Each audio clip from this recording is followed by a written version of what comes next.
औज़ुबिल्लाहिमिनश्शैतानिर्रजीम बिस्मिल्लाहिर्रहमानिर्रहीम। आज का जो हमारा टॉपिक है या हम जिस पॉइंट को कवर करेंगे वो है free will, sufferings and life here after. इसके इर्द गिर्द है, यानी ये सवाल बहुत सारे लोगों का होता है और ये क्वेश्चन कई तरह से हमारे जहनों में आती है कि अल्लाह पाक ने जो है ऐसा सिस्टम या ऐसा निज़ाम क्यों बनाया जिसमें कि बहुत सारी परेशानियां हैं, जिसमें कि बहुत सारी तकलीफ़ होती है लोगों को। लोग बहुत they undergo pain, they undergo suffering, बहुत तरह की मुसीबतें आती हैं। तो ऐसा क्यों है? और फिर इससे कनेक्टेड सवाल ये भी आता है कि ये बुराई है ही क्यों मौजूद दुनिया में, या बुराई के जो सोर्सेज़ हैं, बुराई के जो ज़राए हैं वो क्यों हैं दुनिया में। शैतान क्यों है, इब्लीस क्यों है, शैतानी चीज़ें क्यों है, खुराफाती चीज़ें क्यों हैं। अगर अल्लाह पाक ने ये पूरा निज़ाम बनाया है तो अल्लाह पाक ऐसा भी तो बना सकता था कि यहाँ पे बुराई नहीं रहती।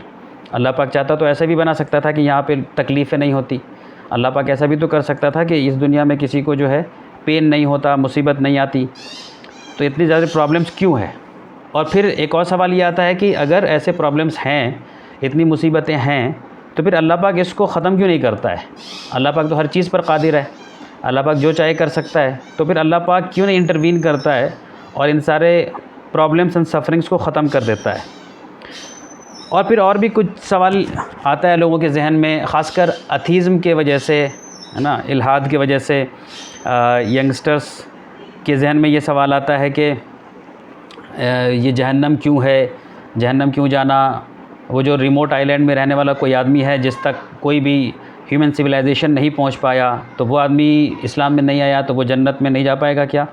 जहन्नम में जाएगा, और जहन्नम में जाएगा तो क्यों जाएगा, उसकी क्या गलती है? कोई बच्चा था 12 साल, 13 साल, 15 साल, 20 साल का, नॉन मुस्लिम था, तो क्या वो हमेशा के जहन्नम में जाएगा? तो ये इस तरह के सवाल बहुत सारे आते हैं। अभी आप लोग जो लोग भी यहाँ पे ऑडियंस में हैं, बैठे हुए हैं, हो सकता है आपके लिए कोई एक सवाल ऐसा हो जो बहुत इंपॉर्टेंट हो और जो बाकी सवाल हो वो बहुत ज़्यादा इंपॉर्टेंट नहीं हो। तो मैं रिक्वेस्ट ये करूँगा सारे आप सभी से, सारे ऑडियंस से, कि आप लोग सेशन को पूरे ध्यान से सुनिएगा, गौर से सुनिएगा, क्योंकि इसमें जो चीज़ें बताएंगी वो सब इंटरकनेक्टेड है, वो सब एक कड़ी में जुड़ी हुई है। और अगर आपने मिस किया किसी पार्ट को समझने में, या कोई चीज़ आपने ध्यान से नहीं सुना, तो मुमकिन है कि आपको वो बिगर पिक्चर आपको नज़र नहीं आएगी, आप वो बड़ी तस्वीर को मिस कर जाएंगे। और हो सकता है कि आप एक गलत फिर इन्फॉर्मेशन लेके चले जाएं, या फिर गलत फहमी में आप मुब्तला हो जाएं। तो चूँकि सारे टॉपिक्स आपस में जुड़े हुए हैं, इसलिए आपको बहुत ध्यान से सुनना है। तो इंशाल्लाह आज के सेशन के बाद जो है ये जो सवालात हैं, इसको इसका जवाब आप ख़ुद भी समझ सकेंगे और आप दूसरों को भी एक्सप्लेन कर पाएंगे। फॉर एग्ज़ाम्पल, पहला सवाल है कि भाई वाई गॉड क्रिएटेड इविल, अल्लाह ने जो है बुराई को क्यों बनाया, इसका वजूद क्यों रखा। फिर दूसरा ये कि जो बहुत सारी सफरिंग्स होती है, बच्चे, छोटे छोटे बच्चों की मौत हो जाती है, या छोटे छोटे बच्चे बहुत सारे डिज़ीज़ के साथ पैदा होते हैं, तो इसमें उनका क्या कसूर है, उनको किस चीज़ की सज़ा मिल रही है, या वो इतना क्यों तड़प तड़प के ज़िंदगी गुजारेंगे। उसके बाद ये भी सवाल जो मैंने ऑलरेडी कहा कि भाई कोई दूर दराज इलाक़े में रहता है जिस तक दीन नहीं पहुँचा, या वैसा आदमी भी जो ह्यूमन सिविलाइजेशन में रहता है लेकिन उस तक वो इस्लाम में नहीं आया, तो क्या वो हमेशा के जहन्नम में जाएगा। और फिर ये भी एक इम्पॉर्टेंट सवाल है जो एक थिंकिंग माइंड में आता है या सोचने वाले दिमाग में आता है कि अगर मेरे बारे में ये पहले से ही तय है कि मैं जहन्नम में जाऊंगा, तो फिर मेरे अमल करने का स्कोप कहाँ है?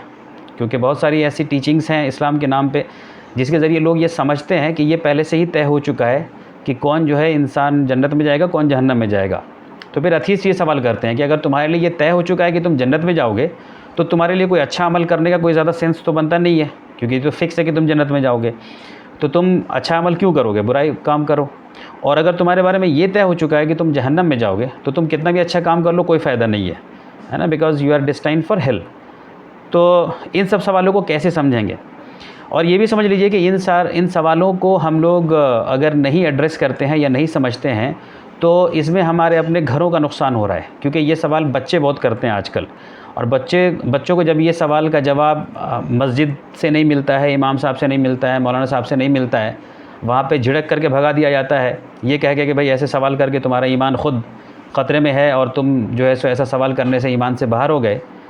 और माँ बाप भी जवाब नहीं दे पाते हैं, तो बच्चे फिर क्या करते हैं, उनकी क्यूरियोसिटी कम नहीं होती है। आजकल इंटरनेट का ज़माना है, तो फिर वो इंटरनेट पे जाते हैं, गूगल यूट्यूब करते हैं और वहाँ पे उनको हर तरह का मवाद मिलता है, हर तरह का कंटेंट मिलता है।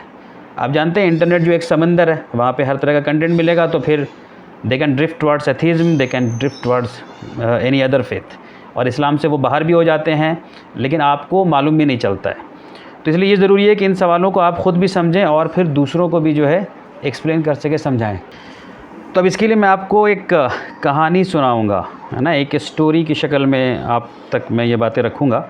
और इस स्टोरी की जो शुरुआत होती है, इस कहानी की शुरुआत जो है आज से 100 साल पहले नहीं है, आज से 1400 साल पहले भी नहीं है, और आज से लाखों साल पहले भी नहीं है, बल्कि आज से बिलियंस ऑफ ईयर्स बैक ये कहानी शुरू होती है।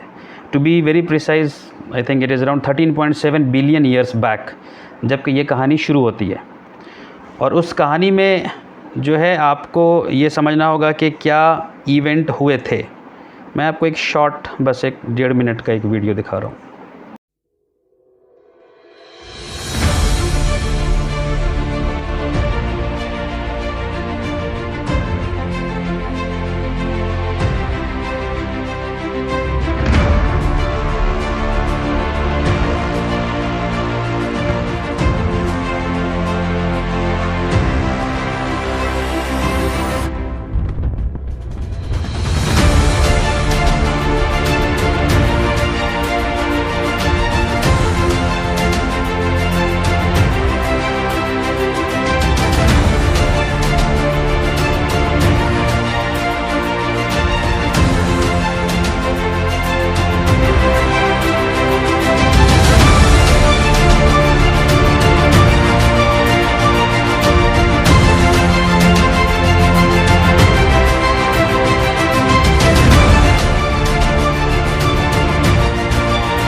तो ये जो 1.5 मिनट में आपको बताया गया कि क्रिएशन, जो तख्लीक़ कायनात हुई, तब से लेके अब तक के वाक़या को बहुत तेज़ी से दिखाया गया। तो इसमें ये बताया गया कि अंदाज़ा भी यही लगाया जाता है कि 13.7 बिलियन ईयर्स बैक जो है वो क्रिएशन स्टार्ट हुआ, है ना। वहाँ से जो ये पूरी कायनात जो है वजूद में आनी शुरू हुई। और ये जो एक, और आज के साइंटिफिक कम्युनिटी ये बताती है कि बिग बैंग नाम का एक एक्सप्लोज़न हुआ था। तो बिग बैंग का जो एक्सप्लोज़न हुआ और वहाँ से जो क्रिएशन स्टार्ट हुआ, तो वो ऐसा शायद वाहिद एक ऐसा एक्सप्लोज़न है जिसके नतीजे में डिस्ट्रक्शन नहीं बल्कि कंस्ट्रक्शन हुआ। आम तौर पे एक्सप्लोज़न से जो है डिस्ट्रक्शन होता है, लेकिन इस एक्सप्लोज़न से जो है कंस्ट्रक्शन हुआ। और इसमें कंस्ट्रक्शन क्या होना शुरू हुआ, तो पूरी कायनात वजूद में आनी शुरू हुई, जिसका एक बहुत छोटा सा हिस्सा हमारा जो है सोलर सिस्टम है। तो ये सूरज, चाँद, सितारे, ये हमारी ज़मीन, ये सब जो है धीरे धीरे करके वजूद में आई। तो ये जो एक्सप्लोज़न हुआ और उसके बाद जो चीज़ें क्रिएट होने लगी, ये बेतरतीब नहीं थी बल्कि तरतीबवार थी। यानी कि इसमें एक पैटर्न था, इसका एक एंड रिज़ल्ट, एंड गोल था, एक नतीजा था। और वो एंड नतीजा क्या था कि एक ज़मीन, अर्थ जो है हमारे, एक प्लैनेट वजूद में ऐसा आया जिस पे कि इंसानों के रहने के लिए जो है ना एक जगह मुकर्रर हुआ। और फिर अर्थ जो है काफ़ी ज़माने तक फिर कभी गर्म रहा, कभी ठंडा रहा। और शुरू में फिर प्लांट किंगडम आए, पेड़ पौधे आए काफ़ी लंबे टाइम तक। उसके बाद फिर बड़े लंबे टाइम के बाद फिर जानवर आए, तरह तरह के जीव जंतु इस ज़मीन पर आए। और फिर एक ख़ास टाइम के बाद जो है इंसान नाम का एक स्पीशीज़ जो है इस अर्थ पे आया। तो ये बहुत इम्पॉर्टेंट है समझना कि ये जो पूरा का पूरा प्रोसेस हुआ, ये जो पूरी की पूरी क्रिएशन प्लस इवोल्यूशन वाली चीज़ हुई, तो ये बेतरतीब नहीं थी बल्कि इसका एक एंड गोल था। और वो गोल ये था कि इंसान जो है इस ज़मीन पे रहेगा। और इसी बात को कुरान के अंदर भी बयान किया गया है। कुरान में जब आप पढ़ेंगे सूरह बकरा की आयत नंबर 30 ऑनवर्ड्स, तो वहाँ पे अल्लाह पाक ने बताया फ़रिश्तों को कि कैसे जो है ज़मीन पर एक जो है स्पीशीज़ वन आफ्टर वन आनी शुरू होगी। तो इसका मतलब ये हुआ कि इंसानों का जो इस ज़मीन पे आना है, इस ज़मीन पे रहना है, ये एक प्लानिंग के तहत हुआ था। ये इत्तेफाक से नहीं हुआ, ये अल्लाह पाक ने प्लानिंग इसकी की थी। और इसकी प्लानिंग के नतीजे में ही पूरी एक कायनात वजूद में आई। और ये कायनात जब वजूद में आई तो इसको लेके लोग जो हैं आमतौर पे दो तरह के फ़िलासफ़ी है आमतौर पे। एक वो फ़िलासफ़ी है जिसमें लोग ये कहते हैं कि ये चीज़ें अपने आप वजूद में आ गई, कोई इसके पीछे नहीं था, no one was behind this. और दूसरी फ़िलासफ़ी ये कहती है कि नहीं, इसके पीछे एक इंटेलिजेंट क्रिएटर था, एक इंटेलिजेंट डिज़ाइन था, जिसको हम ऑलमाइटी गॉड भी कहते हैं, कि उसने प्लान करके इंसानों के वजूद को लाया इस ज़मीन के ऊपर। तो पहली चीज़ जो हमारे और आपके समझने की है बहुत इम्पॉर्टेंट, वो ये कि इंसानों का इस दुनिया में आना, इंसानों का इस दुनिया में रहना, वो अल्लाह के तरफ से प्लानिंग और अल्लाह के तरफ से एक कंट्रोल्ड वे में जो एक क्रिएशन हुआ और इवोल्यूशन हुआ, उसके नतीजे में हुआ, ये इत्तफ़ाक़न नहीं हुआ। तो ये चीज़ आप अगर जब समझ जाएंगे तो आगे की चीज़ों को समझना बहुत आसान हो जाएगा। तो ये जब चीज़ें बन रही थी तो असल में मकसद ये था अल्लाह का कि एक नया सिस्टम बेसिकली यहाँ पे बन रहा था, और इस सिस्टम में इंसानों का रहना पॉसिबल हो, इंसानों का रहना मुमकिन हो, ये इंश्योर किया जा रहा था। यानी ये तरह तरह से ये चीज़ें इंश्योर की जा रही थी कि इंसान यहाँ पे रह सके। तो मिसाल के तौर पे अर्थ को आप डिटेल्स इसकी जानते हैं, मैं बस शॉर्ट में बता रहा हूँ। आप जानते हैं कि अर्थ ऐसी जगह पे है कि सूरज की गर्मी इतनी है कि भाई बर्दाश्त कर सके, इंसान रह सकता है, इंसान यहाँ पे एग्जिस्ट कर सकता है, इतनी दूरी पे सूरज है। इंसानों के रहने के लिए बहुत सारी चीज़ें मुहैया कराई अल्लाह पाक ने, जिसको अल्लाह पाक ने कुरान में बार बार बयान किया है ना। बहुत सारे जगहों पे कुरान में अल्लाह पाक ने बयान किया है कि कैसे अल्लाह पाक ने इंसानों के रहने के लिए जो है चीज़ों को बनाया। मिसाल के तौर पे यहाँ पे दो हवाला आपके सामने दे रहा हूँ। सूरह इब्राहिम की आयत नंबर 32 और 33 है। और याद रखिएगा कि कुरान में हर जगह ये इस बात पे ज़ोर दिया गया है कि ये यूनिवर्स और ये यूनिवर्स की जो चीज़ें हैं वो इंसानों के लिए बनाई गई हैं, इंसानों के लिए मुसख्खर कर दी गई हैं, इंसानों के कंट्रोल करने के लिए बनाई गई हैं, कि इंसान जो है इस यूनिवर्स, ये कायनात और इसकी जो चीज़ें हैं उसको यूज़ कर सके, उसको कंट्रोल कर सके। कंट्रोल का मतलब यह है कि उससे अपना फ़ायदा उठा सके। मिसाल के तौर पे आप अगर ये दो आयतों को देखेंगे, इसमें अल्लाह पाक ने ये बताया है कि Allah is he who has created the heavens and the earth. अल्लाह वो है जिसने ज़मीन और आसमान को बनाया, और वो बारिश का पानी आसमान समा से भेजता है, और इसमें तरह तरह के जो है फल निकलते हैं तुम्हारे खाने के लिए। तो यहाँ बताया कि तुम्हारे खाने के लिए निकलते हैं। और उसने जो है शिप्स को ऐसा बना दिया कि वो तुम्हारी सर्विस में लगे हुए हैं, यानी कि शिप, बोट का चलना पानी में, ये भी अल्लाह पाक ने पॉसिबल किया। वो प्रॉपर्टी दी पानी को, वो प्रॉपर्टी दी लकड़ी को, कि उसमें शिप चले तो इंसानों का फ़ायदा हो। तो इसमें भी अल्लाह पाक ने बनाया कि ये तुम्हारी सर्विस के लिए है। और ये जो चलेंगे हुक्म से, तो अल्लाह के हुक्म से समुंदर में, और फिर अल्लाह ने नदियों को भी तुम्हारे लिए जो है सर्विस में लगा दिया है। तो इस आयत में अल्लाह पाक ने कुछ चीज़ों का जिक्र किया, ये बताते हुए कि अल्लाह ने इन चीज़ों को तुम्हारे सर्विस में लगा दिया है। फिर अगली आयत में अल्लाह पाक ने बताया है, and he has made the sun and the moon both constantly pursuing their courses to be of service to you. अब यहाँ पे एक और बात कही जा रही है कि इवन सूरज और चाँद जो है ना, वो भी जो चल रहे हैं अपने अपने पाथ में, अपने अपने ट्रेजेक्ट्री में, अपने अपने रास्ते में, वो भी तुम्हारे सर्विस के लिए हैं। अब ये बहुत बड़ी बात है कि सूरज और चाँद भी जो है वो हमारे सर्विस के लिए, मतलब कि हमें उससे फ़ायदा उठाना है, हमें जो है उसके बेसिस पे जो भी चीज़ें चाहिए उसके मुतालिक हम उसको यूज़ कर सकते हैं। तो अल्लाह पाक ने इसको भी हमारे कंट्रोल करने के लिए बना दिया है। And he has made the night and the day, और उसने दिन और रात को भी बनाया, to be of service to you, ताकि तुम ये तुम्हारे सर्विस में है, दिन है रात है, तुम इससे फ़ायदा उठाओ। तो दूसरी बात ये इम्पॉर्टेंट है कि अल्लाह पाक ने इंसानों के लिए कायनात को बनाया है। ये जो यूनिवर्स बनी है इंसानों के लिए बनी है। इंसानों, अब तीसरी बात इम्पोर्टेंट ये है कि अल्लाह पाक ने इंसानों को इस दुनिया के लिए नहीं बनाया है, या इस कायनात के लिए नहीं बनाया है। इंसानों को जो है यहाँ के लिए नहीं बनाया गया। असल में इंसान का असल ठिकाना दूसरी जगह है, जिसको हम आखिरत कहते हैं। बट ये जो जगह है, ये जो कायनात है, इसको इंसान के लिए बनाया है। तो हमसे गलती ये हो जाती है बाज़ औक़ात कि हम इंसानों का असल ठिकाना इसी यूनिवर्स को समझने लगते हैं, हम इंसान का असल ठिकाना इसी अर्थ को समझने लगते हैं, जबकि ये एक टेम्प्रेरी अबोर्ड है हमारा, एक वक्ती जगह है हमारे लिए। तो ये अल्लाह ने ऐसा क्रिएशन किया है कि इस यूनिवर्स को, यूनिवर्स की जो चीज़ें हैं, ये सूरज, चाँद, सितारे, हवा, पानी, जितनी भी चीज़ें हैं उसको हमारे मुसख्खर कर दिया है। यानी कि तुम इसके ऊपर कंट्रोल कर सकते हो। आप आज जानते हैं कि आज साइंटिफिक एडवांसमेंट कहाँ तक पहुँच चुका है कि आज इंसान जो है स्पेस में, खला में जो स्पेस वॉर करने के कगार पे है, वहाँ पे वेपन्स है, वहाँ पे इंसान तरक्की करके मार्स के ऊपर जाने की तैयारी कर रहा है, सूरज के आसपास चीज़ों को भेज रहा है। आपको मालूम है क्या क्या इंसान कंट्रोल कर ले रहा है। तो इसलिए कंट्रोल कर ले रहा है क्योंकि अल्लाह ने ऐसा बनाया है इस सिस्टम। तो ये चीज़ें जब हमारे समझ में आ जाएंगी तो बाकी की चीज़ें समझने हमारा जो है आसान होएगा। तो ये पहला जो मॉड्यूल है, पहला जो हिस्सा है, इसको मैं फिर से बता दे रहा हूँ शॉर्ट में कि ये जो पूरी की पूरी हमारी कायनात है, इसको अल्लाह ने बनाया और अल्लाह ने इसको एक प्लानिंग के तहत बनाया है। ये इत्तफाकन नहीं बना और ना ये बेतरतीब बनाया अल्लाह पाक ने। और प्लानिंग ये थी कि यहाँ पे इंसान नाम का क्रिएचर जो है यहाँ पे रहेगा, और ये जो इंसान का नाम का क्रिएचर होगा उसका असल ठिकाना ये नहीं है, बल्कि उसका असल ठिकाना कहीं और है। उसका असल ठिकाना आखिरत है। उसको सिर्फ वक्ती तौर पे यहाँ भेजा जा रहा है।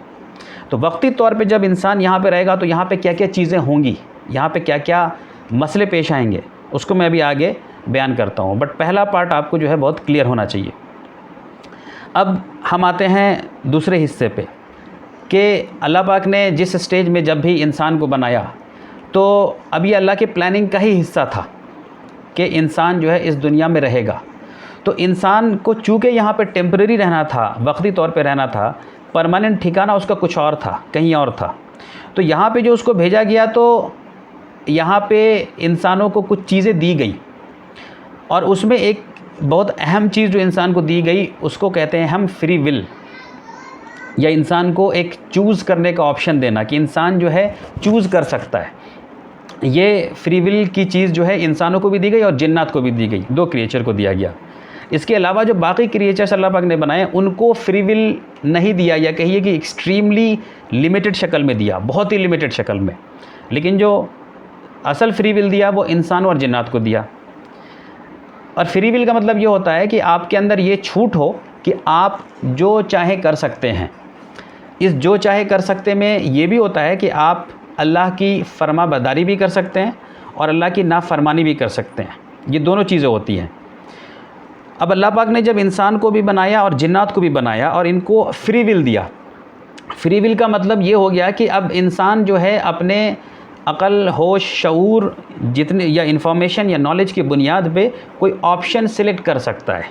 इंसान कोई चीज़ चूज़ कर सकता है। और अल्लाह पाक ने इस कायनात में इंसानों और फरिश्त और जिन्नात, यही दो ऐसे क्रिएचर बनाए जो इस चीज़ के लिए भी फ्री हैं कि वो अल्लाह की बात को मान भी सकते हैं, अल्लाह की बात को नहीं भी मान सकते हैं। अल्लाह की फरमाबरदारी कर भी सकते हैं, अल्लाह की फरमाबरदारी नहीं भी कर सकते हैं। मिसाल के तौर पर अल्लाह पाक ने सूरज चाँद का जो निज़ाम बनाया, जो सिस्टम बनाया है, वो ऐसा है कि वो अल्लाह के हुक्म के ताबे है। यानी अल्लाह ने जैसा उनको बना दिया है वो वैसे ही अपने बिहेवियर में रिफ्लेक्ट करते हैं। लेकिन इंसान और जिन ऐसा है जो इंसान जो चाहे तो नाफरमानी भी कर सकता है। हद तो यह है कि इंसान अल्लाह के एग्जिस्टेंस, अल्लाह को डिनाई भी कर सकता है, करता है। बहुत सारे लोग हैं जो खुदा को नहीं मानते हैं, बहुत सारे लोग हैं जो बहुत सारी चीज़ों को नहीं मानते हैं।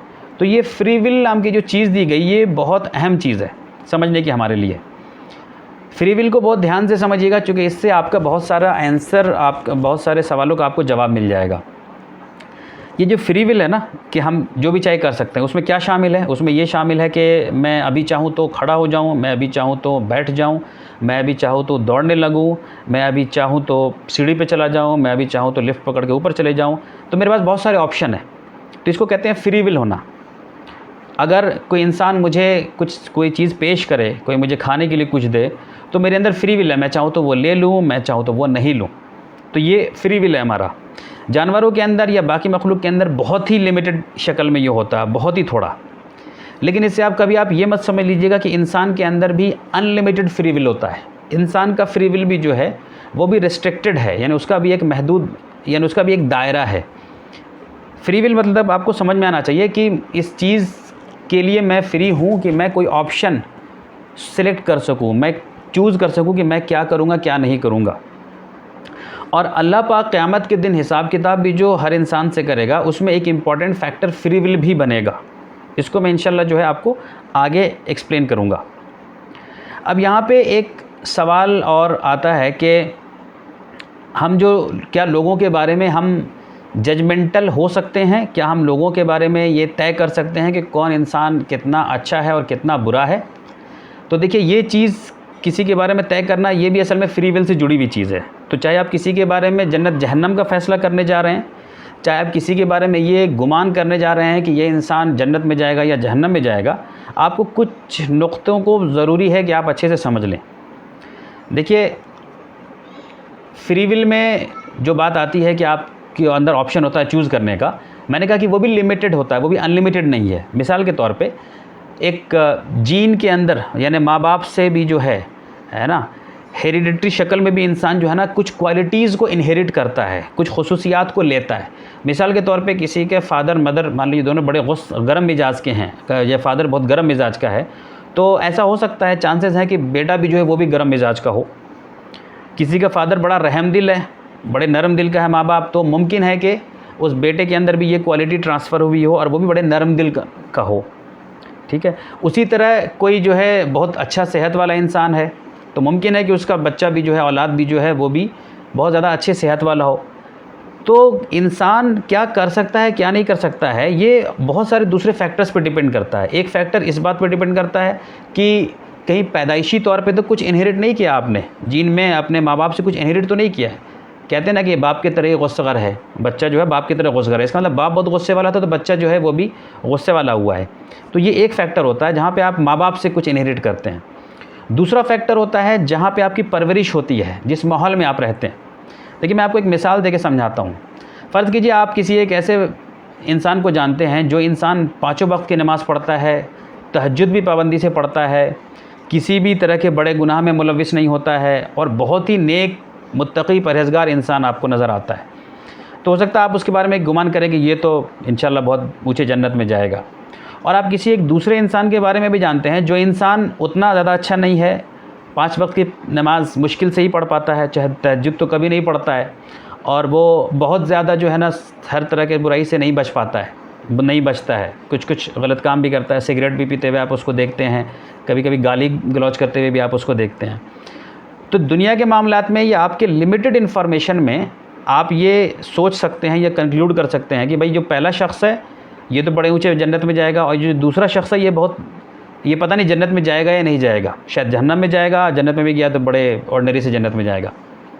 हो सकता है, मैं कह रहा हूँ कि हो सकता है कि ये जो पहला इंसान है उसकी परवरिश ऐसे ख़ानदान में हुई है, आलिम फाजिल दीनदार मुत्तकी परहेज़गार ख़ानदान में हुई है, जहाँ पे सिर्फ़ और सिर्फ अच्छाई का माहौल था, जहाँ पे उसको शुरू से आखिर तक सिर्फ अच्छे माहौल में रखा गया, बुराई से दूर रखा गया। और उसके घर में ऐसा माहौल था कि उसके लिए एक वक्त के नमाज़ को मिस करना बड़ा मुश्किल काम था। उसके घर में ऐसा माहौल था कि उसके लिए तहज्जुद को छोड़ना बड़ा मुश्किल काम था। तो उसके लिए ऐसा माहौल था और उसने ऐसा इनहेरिट भी किया था क्वालिटीज़, जिसकी वजह से उसके लिए बुरा काम करना मुश्किल काम था कंपैरेटिवली। और ये जो दूसरा शख्स है, ये दूसरा शख्स किसी ऐसे स्लम में रहता है जिस स्लम में बहुत तरह की बुराइयां हैं।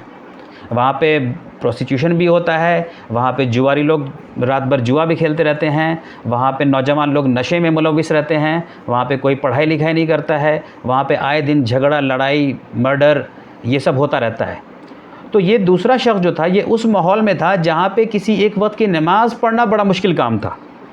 ये ऐसे माहौल में था जहाँ पे अपने आप को ये ड्रग्स, ये जुआ और ये इन चीज़ों से बचा के रखना बहुत मुश्किल काम था। ये ऐसे माहौल में था जहाँ पे अपने आप को एजुकेट कर पाना ये बड़ा मुश्किल काम था। तो अब दूसरा जो शख्स है वो मेरी नज़र में तो शायद होगा कि बहुत बुरा है, लेकिन जब उसका जजमेंट होगा, जब अल्लाह की नज़र में जजमेंट होगा, तो उसका एब्सोल्यूट जजमेंट अल्लाह पाक करेगा बेस्ड ऑन डिफरेंट पैरामीटर्स की उसके लिए क्या माहौल था और जितनी भी चीज़ें हैं। हम लोग तो कुछ चीज़ें जानते हैं कि भाई इसका माहौल कैसा था। ओके, ये जिस ख़ानदान, ये जिस घर से आता है, इसकी माँ ब्रोदल में काम करती थी, इसका फादर जो है एक चोर था, तो वैसे माहौल में इस दूसरे बच्चे के लिए अपने आप को बुराई से बचा पाना बहुत मुश्किल काम था। तो हो सकता है कि अल्लाह के नज़दीक उसका मुकाम बहुत ज़्यादा ऊँचा हो कंपैरेटिवली। ये मैं सिर्फ मिसाल देके समझाने के लिए बता रहा हूँ आपको कि हर इंसान का जो हिसाब किताब या जो फ़ैसला होगा क़यामत के दिन वो किसी एक पैरामीटर पे नहीं होगा। किसी एक पैरामीटर से पूरे ग्लोब के लोगों को जज नहीं किया जाएगा। जो पैरामीटर आपके लिए और मेरे लिए होगा वो पैरामीटर अंडमान निकोबार आइलैंड में रहने वाले उन लोगों के लिए नहीं होगा जिन तक कोई दीन की बात नहीं पहुँची है। तो इसलिए हमारे और आपके लिए लोगों को जज कर पाना बहुत मुश्किल काम है। इसीलिए अल्लाह पाक ने ज़िम्मेदारी अपने ऊपर ले ली और ये ज़िम्मेदारी हमारे ऊपर से हटा दी। इसीलिए हम कहते हैं अल्लाह को कि वो मालिक यौमिद्दीन है, कि वो जो यौम है, वो जो बदले का दिन है, उसका मालिक अल्लाह है। तो उसका मालिक अल्लाह है, मतलब एब्सोल्यूट जजमेंट जो है वो अल्लाह पाक ही करेगा, वो इंसान नहीं कर सकता है। इंसान इसलिए नहीं कर सकता है क्योंकि इंसान के पास वो सारा इन्फॉर्मेशन नहीं है जो किसी इंसान के बारे में, जिसके बारे में जज करने जा रहा है, उसके ताल्लुक़ से। मिसाल के तौर पे क्या आपको ये सारी चीज़ें मालूम है कि वो किस माहौल में रहा था? क्या आपको वो सारी चीज़ें मालूम है कि वो किसी बचपन में किसी ट्रॉमा से नहीं गुजरा था? क्या आपको माहौल है कि वो एक सेक्सुअली अब्यूज़्ड बच्चा नहीं था, जो आज आपको बहुत सारी बुराई में वो नज़र आ रहा है? क्या आपको मालूम है कि उसने अपने पेरेंट्स से क्या इनहेरिट किया था? आपको, मुझे नहीं मालूम है। इसलिए हम लोगों के लिए जज कर पाना जो है रिलेटिवली मुश्किल काम होता है। इसका मतलब ये मैं बिल्कुल भी नहीं कह रहा हूँ कि हम किसी बुराई या गलत चीज़ को गलत ना कहें। आप ये भी समझ लीजिए, ये दूसरा एक्सट्रीम हो जाएगा अगर मैं ये कह दूँ कि भाई कोई बुरा कर रहा है या बुराई की चीज़ है तो आप उसको उस पर न्यूट्रल रहो, या कोई अच्छा काम कर रहा है, अच्छा ही कर रहा है तो आप उसकी तारीफ़ नहीं करो। मैं ये बिल्कुल नहीं कह रहा हूँ। मैं ये कह रहा हूँ कि हम लोग जितनी चीज़ें जानते हैं, हम उसके बेसिस पे एक ओपिनियन फॉर्म कर भी लें तो ये ध्यान में रहे कि भाई बहुत सारा वो हिस्सा है जिसको हम नहीं जानते हैं, बहुत सारी वो चीज़ें हैं जिसको मैं नहीं समझ सकता, और इससे क्या होता है, गलतफहमी पैदा होती है। मैं आपको बहुत सारे मिसाल दे सकता हूँ। जैसे एक बार मैं प्रैक्टिकल मिसाल दे रहा हूँ कि एक बार मैं जा रहा था टू व्हीलर में और किसी ने मुझसे लिफ्ट मांगा, और लिफ्ट मांगा तो मैंने इशारे से उसको बताया कि नहीं, मैं एक्चुअली आगे से लेफ़्ट मुड़ूंगा, और उस बच्चे को जो है सीधा जाना था, और मुझे सच में लिफ्ट जाना था। सच में लिफ्ट इसलिए जाना था क्योंकि मुझे जो है वहाँ पे पेट्रोल पंप पे पेट्रोल पहले भरना था। अब उस बच्चे को मैंने लिफ्ट नहीं दिया। जब मैं थोड़ा सा आगे बढ़ा तो मुझे ध्यान में आया कि अरे मेरे पास तो पैसा ही नहीं है, तो मुझे एटीएम से पैसा निकालना है, और एटीएम के लिए मुझे सीधा जाना पड़ेगा, लेफ़्ट नहीं मुड़ना पड़ेगा। तो मैं क्या हुआ, मैं सीधा चला गया। अब उस बच्चे ने जो मुझे देखा होगा, उसने क्या नतीजा निकाला होगा? उसने ये नतीजा निकाला होगा, इन्होंने झूठ बोला, इनको लिफ्ट देने का मन नहीं था, ये झूठ बोल के चले गए। हालांकि पूरी कहानी मुझे मालूम है, मैं समझ रहा हूँ कि नहीं मुझे पैसा निकालना था, और ये बात अल्लाह को भी मालूम है। तो अल्लाह भी ये समझ रहा है कि नहीं, इसको तो बाद में ध्यान आया कि पैसा निकालना था। तो मेरे इस 5 मिनट के एक्शन से एक इंसान जो है मेरे बारे में गलत नतीजा निकाल सकता है। तो आप इमेजिन कीजिए कि हम लोग अपने इस ज़िंदगी में दूसरों के बारे में कितना कितना ज़्यादा जो है गलत नतीजा निकाल सकते हैं। तो इसलिए हमें होशियार तो रहना है, हमें अलर्ट तो रहना है, लेकिन हम साथ में इस बात का भी स्कोप रखें, इस बात का भी मार्जिन रखें कि हो सकता है बहुत सारी वो चीज़ें हैं जो मुझे मालूम नहीं। तो इसलिए ये जो सवाल था कि क्या कोई इंसान ऐसा जो कहीं रिमोट बस्ती में रहता है, दूर दराज पे रहता है, क्या वो जहन्नम में जाएगा? मैं कह रहा हूँ हर किसी के बारे में बात कर लीजिए, चाहे वो दूर रिमोट आइलैंड में रहता हो, चाहे वो आपके बीच रहता हो, चाहे वो किसी भी शहर में हो, और वो किसी भी मज़हब का मानने वाला हो।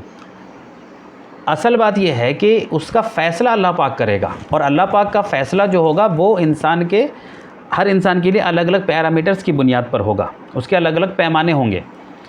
और हमें ये भी नहीं मालूम लोगों के बारे में कि किस इंसान तक अल्लाह का कितना पैगाम पहुंचा, और उसने कितना उसको अपनाया, और कितने पैगाम को उसने ठुकराया।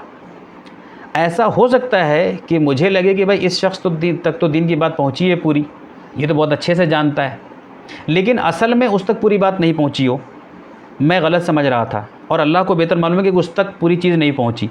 तो अल्लाह पाक उसका फ़ैसला उसके इल्म के हिसाब से करेगा, उसकी सलाहियत के हिसाब से करेगा। उसी तरह हो सकता है मेरी नज़र में ये लगे कि नहीं, इन तक तो दीन नहीं पहुंचा है, ये सब तो गैर मोमिन हैं, ईमान वाले नहीं हैं, इन तक तो दीन पहुंचा ही नहीं है, तो ये तो कभी जहन्नम में नहीं जा सकते। लेकिन फिर ऐसा नहीं है, ये बात अल्लाह पाक को मालूम होगा कि कौन सा इंसान जो है किस तक, उस तक कितनी बात पहुँची, कितनी बात नहीं पहुँची। देखिए, अल्लाह पाक ने कुरान में सूरह फुसिलत की आयत नंबर 53 में एक बात बताई, सनूरिहिम आयातिना फिल आफाक़ि व फ़ी अनफुसिहिम, कि हम अपनी निशानियाँ दिखाएंगे लोगों को, कहाँ पे? दूर आफाक़ में, आसमानों में भी, व फ़ी अनफुसिहिम, ख़ुद उनके अपने अंदर, हत्ता यतबय्यना लहुम अन्नहुल हक़, जब तक कि उनको ये यकीन ना हो जाए कि यही हक़ है। तो अल्लाह पाक कह रहा है कि अल्लाह पाक जो है अपनी निशानियाँ लोगों को दिखाता चलता रहता है। कैसे दिखाता रहता है, उसकी क्या एग्जैक्ट मेकनिज़म है, उसकी क्या हकीकत है, कब कब दिखाता है, ये मुझे नहीं मालूम। लेकिन अल्लाह पाक ने अपना एक उसूल बताया कि अल्लाह पाक निशानियाँ अपने दिखाता चला जाता है, लोगों को दिखाता चला जाता है, ख़ुद उनके अंदर कई तरह से दिखाता है, उनके ज़िंदगियों में दिखाता है। तो अब अल्लाह पाक ने किसको कितनी निशानी दिखाई, सामने वाले ने कितना उसको कॉम्प्रिहेंड किया, और उसकी सलाहियत कितनी थी, और उस सलाहियत की बुनियाद पे कितना उसने उसको कॉम्प्रिहेंड किया, समझा, कितने को अपनाया और कितने को ठुकराया, ये बात सिर्फ अल्लाह जानता है, ये बात मैं और आप नहीं जानते हैं। इसलिए एब्सोल्यूट जजमेंट जो है हम और आप नहीं कर सकते, कम से कम मैं तो नहीं कर सकता कि हम उसके बारे में कोई सर्टिफिकेट दें या ये बताएं। हम सिर्फ प्रिंसिपल या उसूल बयान कर सकते हैं, हम वो उसूल बता सकते हैं कि भाई ये अल्लाह पाक के बात को या अल्लाह के निशानियों को जितना उसने एक्सेप्ट किया, जितने सच बात को एक्सेप्ट किया, अगर किया तो फिर अल्लाह के नज़दीक सही मामला होगा, अगर ठुकराया तो अल्लाह के नज़दीक इसका गलत ख़राब मामला होगा, यानी वो नुकसान में होगा। और एक और रूल अल्लाह पाक ने कुरान में रखा है इंसानों की अकाउंटेबिलिटी को लेके, इंसानों के जजमेंट को लेके, जो सूरह बकरा की आयत नंबर 286 में बयान में हुआ है, जिसमें कहा गया है ला युकल्लिफुल्लाहु नफ्सन इल्ला वुसअहा।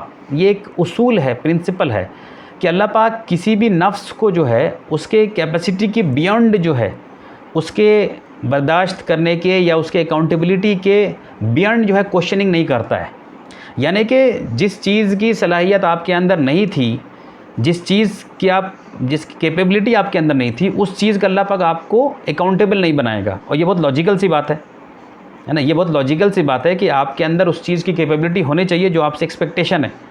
मिसाल के तौर पे कि अगर मैं किसी 3 साल के बच्चे को कह दूं कि तुम कार चलाओ, वो बच्चा बोलेगा नहीं मैं नहीं चलाऊंगा, तो ऐसा नहीं है कि वो नाफरमानी कर रहा है मेरी, बल्कि उसके अंदर सलाहियत नहीं है कार चलाने की।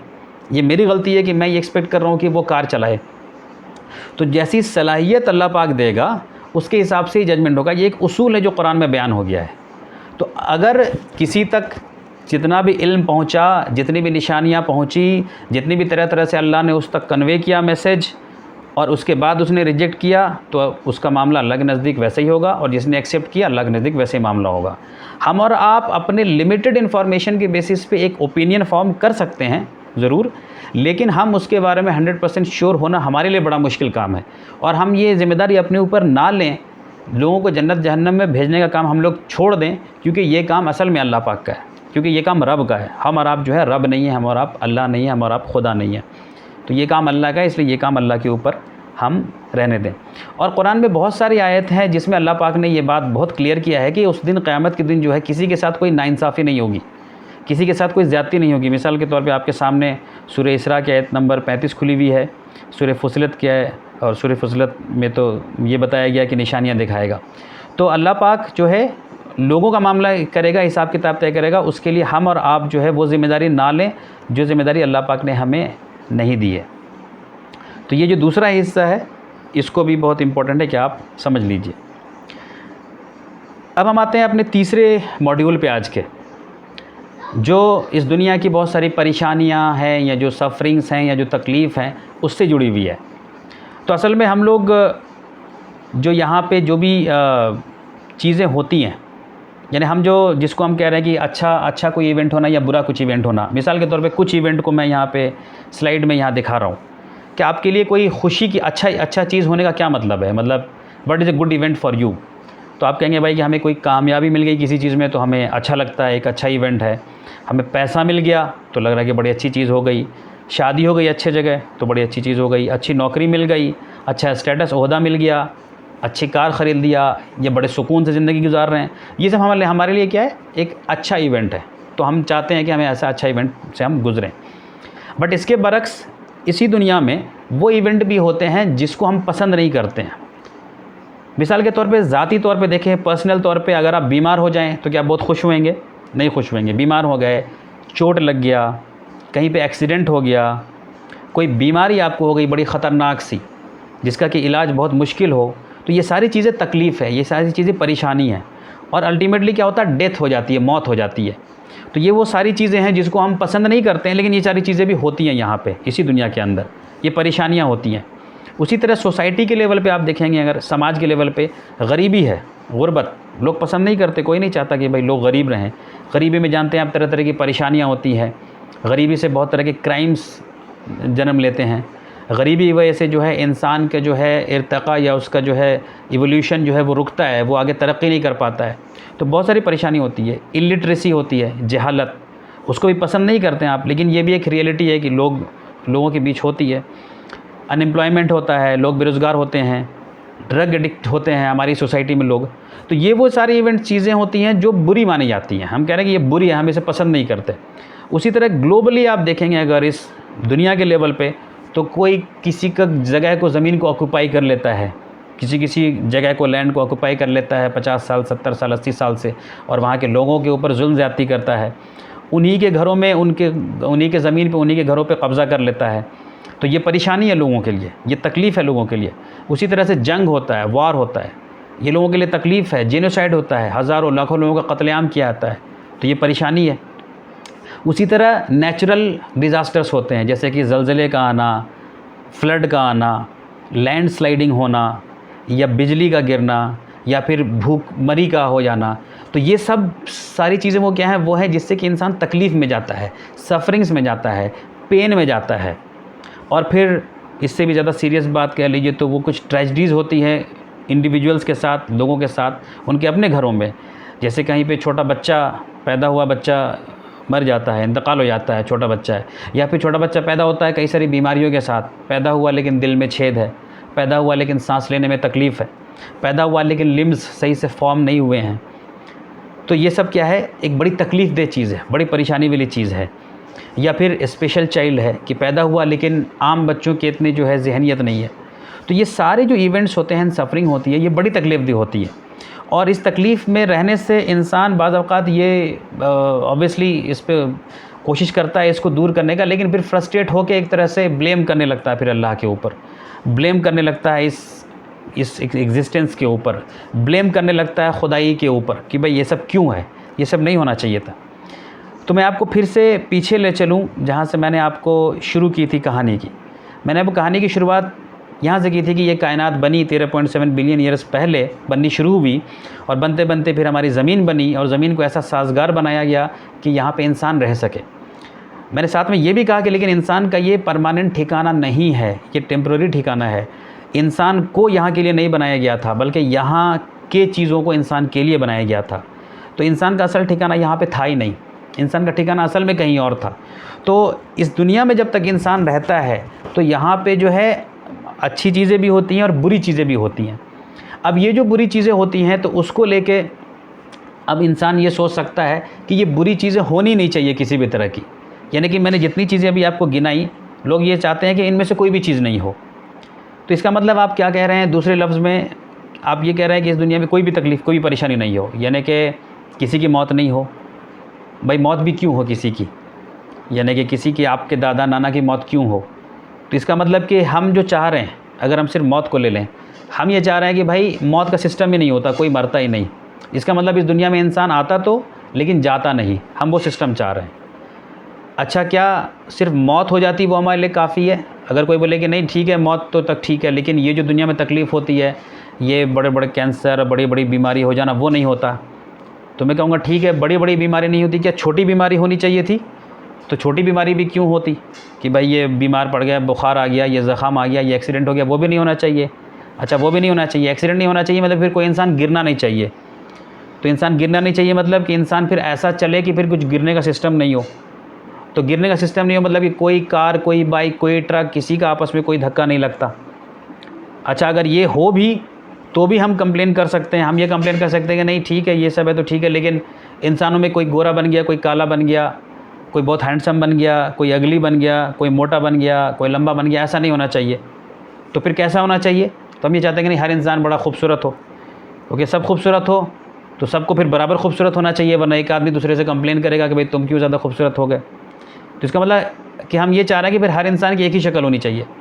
तो अगर हम अपने सिर्फ चाहने के ऊपर जाएंगे कि हम क्या चाहते हैं, तो आप देखेंगे कि फिर हमारे ये चाहने की कोई लिमिट नहीं रहेगी, और वो ये चाहना जो है हमारा ना किसी लॉजिकल कंक्लूजन पे हमें नहीं ले जाएगा। क्योंकि अल्टीमेटली हम ये चाहेंगे कि भाई इस पूरे दुनिया में इंसान आए जाए कोई नहीं, और हर इंसान जो है एक ही शक्ल का हो, एक ही हाइट का हो, उसकी एज भी नहीं बढ़े, उसको किसी भी तरह की तकलीफ़ भी ना हो। तो ये सारी चीज़ें जो हम चाहते हैं ये लॉजिकली पॉसिबल नहीं है। और सबसे बड़ी बात यह है कि इसलिए पॉसिबल नहीं है क्योंकि इसमें एक जो रीज़न है वो है फ्री विल वाली चीज़, कि अल्लाह ने जो आपको फ्री विल दिया था उसका एक्सरसाइज करके आप यहाँ पे ऐसा सिस्टम नहीं बना सकते।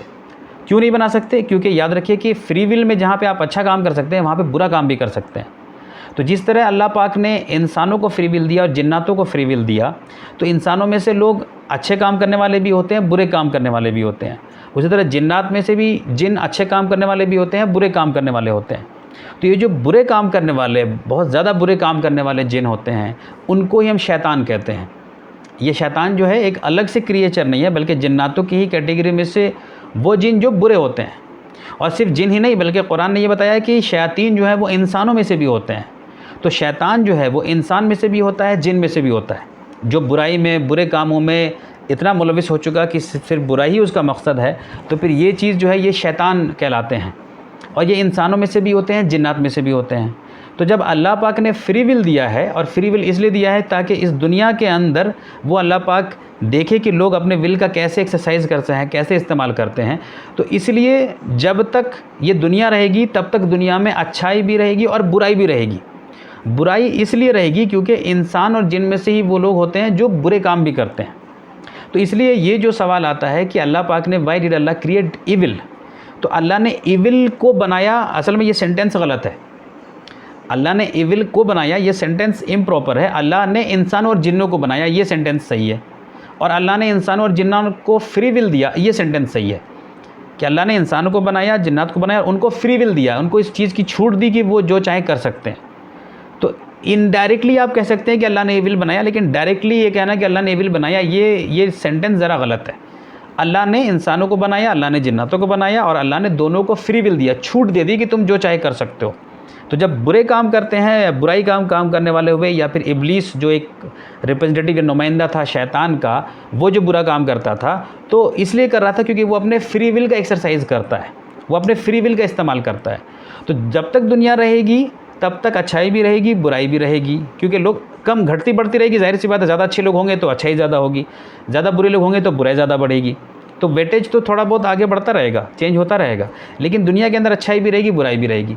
और याद रखिए कि ये अल्लाह ने ही ये सिस्टम ऐसा बनाया है कि इसके अंदर अच्छाई बुराई दोनों रह सके। वरना आप इमेजिन कीजिए कि वरना ये दुनिया का सिस्टम ये चल ही नहीं पाता, यहाँ पे टेस्टिंग ही नहीं हो पाती इंसान की अगर यहाँ पे बुराई का ऑप्शन ही नहीं होता।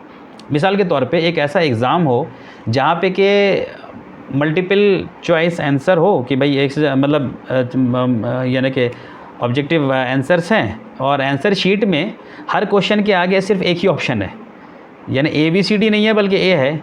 हर एक आंसर के आगे जो है A या B लिखा हुआ और वो सही आंसर है। अब सारे बच्चे गए, सब लोग उसी एक को सिलेक्ट करके आ गए, तो फिर क्या बड़ा काम किया? आपने कुछ नहीं किया, मतलब आंसर एक ही था और वो सही आंसर था, आपने उस पर टिक किया। बड़ी बात तो तब होती जबकि 4 ऑप्शन होते, और उसके बाद आप अपने इल्म के एतबार से जितना आपने सीखा, जितना याद किया, उसके बाद आप सिलेक्ट करके आते, तब समझा जाता कि आपने वाकई मेहनत किया था। तो उसी तरह अल्लाह पाक ने इस दुनिया को चूँकि एक टेस्ट का जगह बनाया है, इसलिए अल्लाह पाक ने यहाँ पे ये नज़म रखा कि इंसान और जिनको फ्री विल दिया है, छूट दी है कि वो अच्छा का काम करें या बुराई का काम भी कर सकते हैं। इसलिए इस दुनिया में बुराई रहती है, और ये कोई ख़राब बात नहीं है, क्योंकि असल में आपका ठिकाना यहाँ नहीं है। आपका असल ठिकाना जहाँ है उसको आखिरत कहते हैं, और वहाँ पे फिर बुराई नहीं रहेगी। वहाँ पे नोबल सोल्स रहेंगे, वहाँ पे वो पाकीज़ा लोग रहेंगे जिन्होंने इस दुनिया में साबित कर दिया कि वो जन्नत में रहने के अहल हैं। तो उन लोगों के बीच में फिर बुराई नहीं रहेगी जैसे कि यहाँ पे रहती है। तो अब हम आते हैं अच्छे और बुरे इवेंट्स पे जो दुनिया में हो रहे हैं। तो दुनिया में यहाँ पे कोई भी जो चीज़ होती है, इवेंट जो होता है, वो उसको हम मोटा मोटी ये कह सकते हैं कि 3 उसके लिए कंपोनेंट होते हैं, या 3 चीज़ें, 3 में से कोई एक चीज़ या 2 चीज़ या तीनों चीज़ ज़िम्मेदार होती है। यानी कोई भी इवेंट होता है, आप चल रहे हैं, फ़ैन चल रहा है, किसी का एक्सीडेंट हो रहा है, कोई बच्चा पैदा हुआ, बारिश हो रही है, जितने भी इवेंट हो रहे हैं इस दुनिया में, घड़ी का क्लॉक टिक टिक कर रहा है, ये सब जो है हम कह सकते हैं कि कोई इनमें से 3 में से कोई एक चीज़ ज़िम्मेदार है। एक है आवर फ्री विल, कि या तो मेरा फ्री विल या किसी और का फ्री विल। मुझे भूख लगी, मैं खाना खाने गया, मैं खा के आ गया, तो ये एक इवेंट हुआ, मैं खाना खा रहा हूँ, ये मैंने अपने फ्री विल को यूज़ किया, मैं खाना खाने आ गया। मैं अभी उठ के चलने लगूँ, तो ये जो इवेंट हुआ ये मेरे फ्री विल की वजह से हुआ, मैं चलने लगा, ठीक है ना। मैं सोच रहा हूँ कि मैं अच्छा काम करूँगा, मैं कुरान पढ़ूँगा, मैं दीन पे चलूँगा, मैं उसके लिए कोशिश करूँ, मैं उसके लिए पूरा अमल करूँ, तो मैं अपने फ्री विल को एक्सरसाइज कर रहा हूँ, तो मैं अपने फ्री विल से जो है अच्छे काम कर रहा हूँ। मेरे अंदर खुराफात, शैतानियत चीज़ आ गई और मैं बुरे काम की तरफ बढ़ गया, तो अब मैं अपने फ्री विल को यूज़ करके बुरे काम कर रहा हूँ। तो ये हुआ पहले कैटेगरी का एग्जाम्पल, जहाँ पे कि हम अपने फ्री विल से काम कर रहे हैं। इसी कैटेगरी में ये मिसाल भी है जिसमें मेरा फ्री विल भी है या ना हो, लेकिन दूसरे का फ्री विल काम कर रहा है। मिसाल के तौर पर मैं सड़क क्रॉस करके जा रहा हूँ शराफत से, और सामने से एक आदमी आता है और वो मुझे धक्का मारते हुए चला जाता है, तो ये भी एक इवेंट हुआ। इसके लिए मैं ज़िम्मेदार नहीं था, क्योंकि मैंने दोनों तरफ देखा था, वो आदमी अचानक से पीछे आके उसने धक्का मार के मुझे वो निकल गया, जिसमें सामने वाले ने अपने फ्री विल को यूज़ किया और उसने ये नुकसान पहुंचा दिया।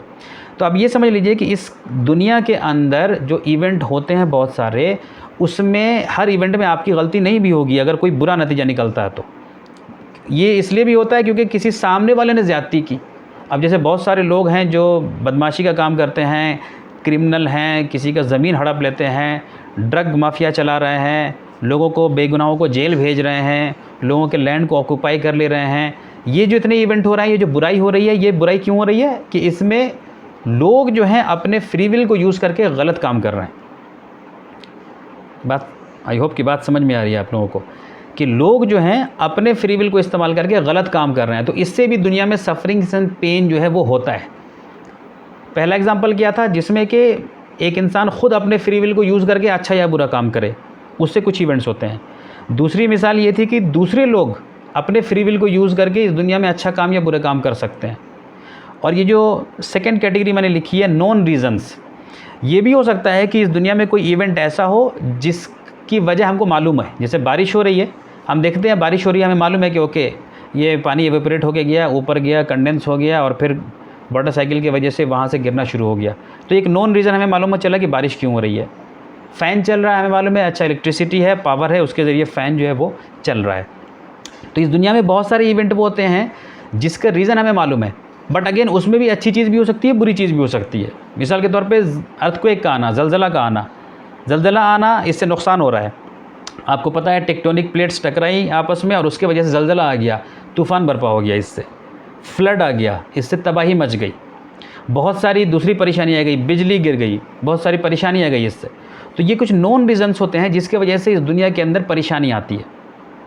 और आखिरी कैटेगरी जो है वो है अननोन रीज़न, यानी उसमें हमें रीज़न मालूम नहीं पूरी तरह से अभी कि ऐसा क्यों होता है। हम हो सकता है बाद में समझने लग जाएं, हो सकता है पहले हमारे लिए अर्थक्वेक जो है अननोन रीज़न था, पहले हमारे लिए फ्लड का आना अननोन रीज़न था, लेकिन अब हमारे लिए जो है ये सब क्या है, नॉन रीज़न है। तो उसी तरह बहुत सारे वो रीज़न, बहुत सारी वैसी चीज़ें होती हैं इस दुनिया में जो अननोन रीज़न होता है हमारे लिए। मिसाल के तौर पे स्पेशल चाइल्ड बच्चे पैदा होते हैं, या फिर वो बच्चे पैदा नॉर्मल हुए लेकिन बाद में स्पेशल चाइल्ड बन जाते हैं, है ना। ऑटिज़म का आ जाना, यानी कुछ और चीज़ों की कमी हो जाना। अब इस पे जो है मान लीजिए डेवलपमेंट चल रहा है, मेडिकल फील्ड में काम हो रहा है, हमें शायद एब्सोल्युटली अभी नहीं मालूम कि ऐसा क्यों हो रहा है, लेकिन मुमकिन है कि शायद बाद में हमें मालूम चल जाए।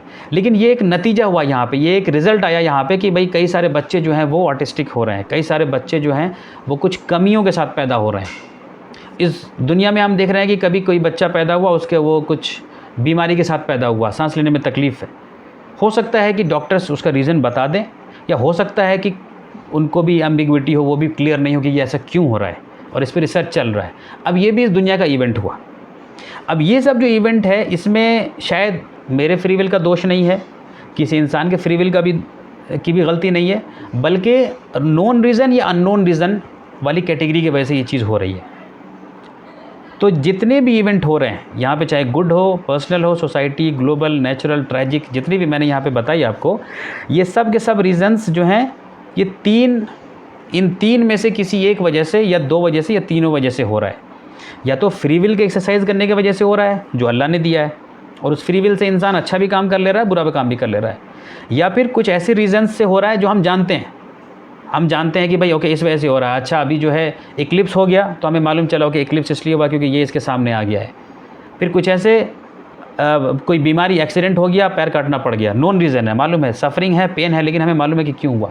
लेकिन तीसरी कैटेगरी वो है जहाँ पे अननोन रीज़न है, हमें मालूम नहीं है।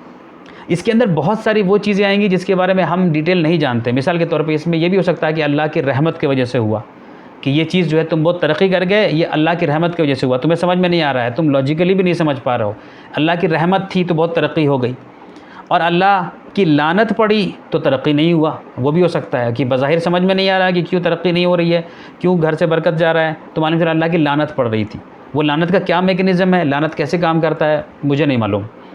इसी तरह लोगों की दुआ का लगना, लोगों की बद्दुआ का लगना, नज़र का लगना, ये जो बहुत सारी चीज़ें हैं ये सब फ़िलहाल अननोन रीज़न मेरे नज़दीक है, मतलब मैं नहीं जानता हूँ इन चीज़ों की डिटेल्स। तो ये हम इसको कहेंगे ये अननोन रीज़न्स है। तो इससे पता ये चला कि जितने भी इवेंट हो रहे हैं इस दुनिया में, जितनी भी तकलीफ़ आ रही है, जितनी भी परेशानी आ रही है, जितनी भी सफरिंग्स हो रही है, ये सफरिंग्स के लिए कोई ना कोई ये तीन में से कोई एक कैटेगरी है। और सबसे इम्पोर्टेंट बात यह है कि ये सफरिंग्स जो हैं they are part and parcel of our life. ये बात अगर आप समझ जाएंगे तो फिर इन चीज़ों को डील करना बहुत आसान हो जाएगा कि ये जो तकलीफ़ है, ये जो सफरिंग्स हैं, ये हमारे ज़िंदगी का हिस्सा है। तो क्या इसका मतलब ये है कि हमें सफरिंग्स और पेन में रहना चाहिए? आंसर है नो। क्या हमें इस तकलीफ़ और परेशानी को कम करने की कोशिश करनी चाहिए? आंसर है यस। इन दो चीज़ों को भी याद रखिए कि क्या तकलीफ़ और परेशानी में हमें रहना चाहिए, पसंद करना चाहिए? आंसर है नो, पसंद नहीं करना चाहिए इस चीज़ को, हमें इसको दूर करने की कोशिश करनी चाहिए। हो सकता है हम पूरी तरह दूर नहीं कर पाएंगे, लेकिन उसकी कोशिश करनी चाहिए। बहुत ज़्यादा गरीबी है, बहुत ज़्यादा तकलीफ़ है, तो ऐसा नहीं है कि आप उसी में रहिए, आप कोशिश कीजिए कि अच्छा बने। बच्चे को कोई बीमारी है, बच्चे को तकलीफ़ है, तो उसको कोशिश करें कि हम दूर करने की कोशिश करें। बच्चा बहुत सारी बीमारियों के साथ पैदा हुआ है, तो हम कोशिश करें कि हम उसको कैसे ओवरकम कर सकें। लेकिन अगर नहीं हो पाती है चीज़ दूर, तो हम उसको ये एक्सेप्ट कर लें कि ये हमारी ज़िंदगी का एक हिस्सा है, ये हमारा part and parcel of our life है। तो ये फिर से मैं बता दूं आपको कि ये जो निज़ाम अल्लाह पाक ने बनाया है इस दुनिया का, वो ऐसा बनाया है कि इस दुनिया के अंदर प्रॉब्लम्स, सफरिंग्स, पेन रहेंगे, और ये एक लॉजिकल यानी एक लॉजिकल कंक्लूज़न है। ये इसलिए रहेंगे क्योंकि इसमें कुछ हमारे फ्री विल का भी दोष हो सकता है, दूसरे लोगों के फ्री विल की गलती हो सकती है, कुछ नॉन रीज़न हो सकते हैं, कुछ अननोन रीज़न हो सकते हैं जो हमारे कंट्रोल के बियॉन्ड है, तो उसमें हम कुछ कर नहीं सकते। लेकिन गुड न्यूज़ ये है, अच्छी खबर ये है कि ये दुनिया हमारा परमानेंट ठिकाना नहीं है, ये दुनिया हमारे लिए टेम्परेरी ठिकाना है। मैं आपको एक बार एक छोटी सी मिसाल आपको दे दूं। आप नबियों की ज़िंदगी को देखेंगे कि नबियों की ज़िंदगी में जो ट्रायल्स आए, आजमाइश आए, पहले तो ये समझ लीजिए कि ये जो परेशानी जब आएगी दुनिया के अंदर, तो इस परेशानी पे सब्र करते रहना और इस परेशानी के अंदर भी अपने ईमान को बनाए रखना, ये कहलाएगा ट्रायल हमारा। ये होगा हमारा ट्रायल यानी हमारी आजमाइश। और अगर इसमें हम अपनी पेशेंस को नहीं बनाए रखे, अगर हमने अपने ईमान को नहीं बनाए रखे, तो इसका मतलब कि हम इस ट्रायल में फ़ेल हो गए।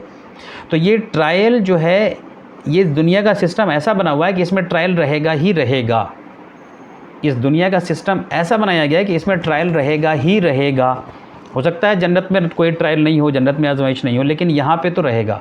क्यों? क्योंकि यहाँ पे हमें जो है अपनी इस क्वालिटी को भी दिखाना है कि हमारे अंदर सब्र कितना है।